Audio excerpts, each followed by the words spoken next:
తనే కన్విన్స్ అయిపోయి book print చేసి తను రాసి, కాన్సెప్ట్ నాకు తెలియదు, ఏమీ తెలియదు, కవర్ పేజ్ మాత్రం చూపించాడు. నేను 2 days ట్రై చేశా ఆపుదామని.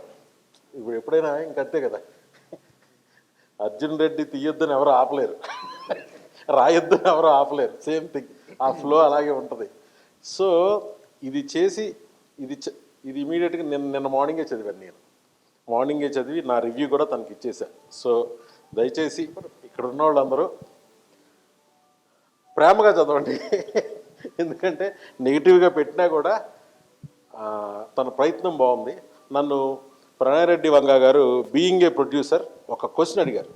నా అసోసియేట్ ఇలా రాశాడు బ్రదర్, మన సందీప్ గారిని పిలిచాను, మీరు రావాలి అన్న. ఎందుకంటే లవ్ అంబాసిడర్ ఇప్పుడు ఈయన, యూత్ కాదు నేషనల్ వైడ్గా ఎవరిని చూసినా సరే లవ్ ఒక సాంగ్ ఏదన్నా పాడుకుందామంటే ఫస్ట్ ఈ పాటలే వస్తాయి అందరికీ. సో భయ్య ఒక మాట అడిగాడు ఆయన, అంటే ప్రొడ్యూసర్గా డైరెక్టర్ ఆలోచించేది ఒకలాగా ఉంటుంది, రైటర్ ఆలోచించేది ఒకలా ఉంటుంది. బ్రదర్ ఇది సినిమాకి ట్రాన్స్లేట్ అవుద్దా అని అడిగా. సినిమాకి ట్రాన్స్లేట్ అవుద్దా అంటే అవుద్దేమో అన్నా. సో నాకు నిజంగా నేను అది ఆలోచించలే, వచ్చి తమకు చెప్పాను, ఏమై ప్రణయరెడ్డి వంగ గారు ఇలా అన్నారు, సినిమాకి ట్రాన్స్లేట్ అవుద్దా అన్నారు. అవుతుంది సార్, ఎందుకు అవుతుంది అన్నాడు ఫస్ట్.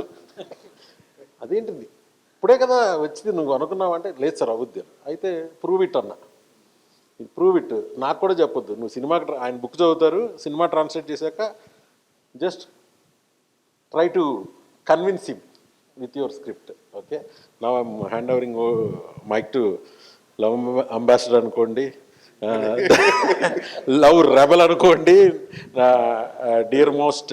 అండ్ హిందీలో ఎంత పాపులర్ అవుతున్నాయో ఒక తెలుగు డైరెక్టరు, తెలుగు రైటరు హిందీకి వెళ్ళి మొత్తం అందరినీ మైండ్స్ని, హార్ట్స్ని క్యాప్చర్ చేసి, and we are all so proud of Sandeep garu. And ఒక అర్జున్ రెడ్డిని అంత తక్కువ బడ్జెట్లో వాళ్ళే చేసి దాన్ని కబీర్ సింగ్ అని చేసి, అండ్ ఈ జర్నీ ఎవరికీ లేదు, ఈ జర్నీ మాత్రం ఎవరికీ లేదు. Next I wish him all the best for darling మా బిల్ల ప్రభాస్తో స్పిరిట్. సో డెఫినెట్గా ఒక చిన్న మ్యూజిక్ బిట్టే సరదాగా ఇన్స్టాలో రీల్ లాగా పెట్టారు, అదే ఇప్పటికి వింటా ఉన్నాం మేము కూడా. So I'm waiting for the definitely breezy lovely music from spirit apart from the action.